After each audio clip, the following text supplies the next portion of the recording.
C'est un gestapiste, donc un policier politique.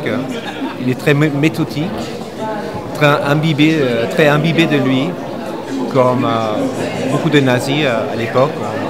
On faisait tout pour qu'ils étaient sûrs d'eux-mêmes, pour qu'ils se croyaient en tout cas supérieurs aux autres. Donc ça c'était quelque chose de précieux pour moi pour construire le personnage. Il était très bien décrit, construit déjà dans le scénario, avec ses dialogues qu'il dit, avec la pression qu'il met, ses colères, ses coups d'accès de colère, cette maîtrise de soi-même pour mieux revenir avec une façon très, très vaniteuse, de faire en sorte que je trouve des points importants pour moi avec lesquels je peux construire une haine, un dédain, une arrogance nécessaire pour remplir ce personnage qui est donc déjà écrite.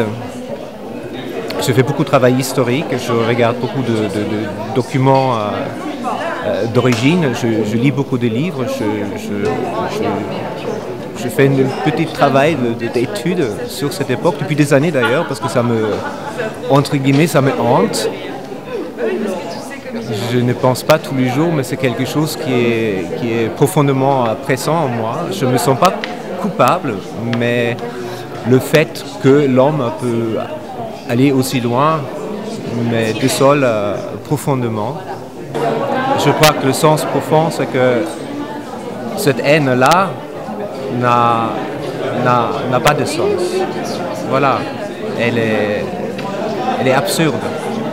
À ce point-là, elle est complètement absurde. Mais toute cette histoire-là qui existait réellement et qui existe encore à nos jours, parce que sur notre planète, ces choses-là, ils sont encore existants. On a toujours l'impression que c'est des vieilles histoires, c'est l'histoire. Non, bien entendu, c'est l'histoire, mais c'est extrêmement pressant aussi. C'est pour ça que je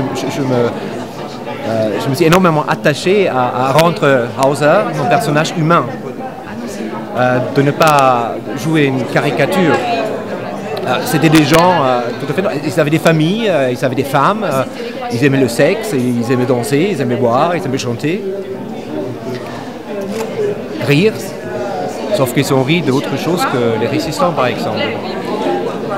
Donc la fin de l'histoire, justement, je crois que c'est un non-sens. C'est un non-sens. Il ne faut pas que ça se répète. Il faut qu'on soit vigilant. Vigilant ce qui se passe autour de nous. Et surtout, avant tout, être vigilant de nous-mêmes. De détecter ces petits moments de haine qu'on peut avoir contre des gens qui ne sont pas comme nous, contre des boucs émissaires qui se trouvent très facilement en temps de crise. En temps de crise, on voit très clairement, très rapidement où sont les maillons faibles de la société. Je crois que si on regarde consciemment un film comme ça, il faut d'une part admirer et témoigner de l'amour et du respect de ces personnages qui se sont battus pour notre liberté, parce qu'ils se sont aussi battus pour ma liberté.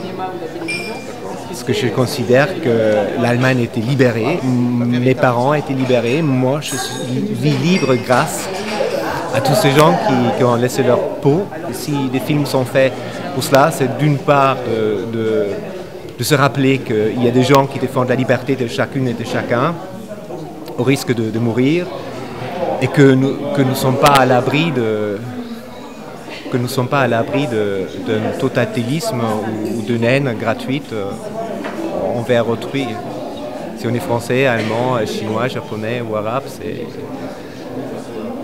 tout le monde est concerné.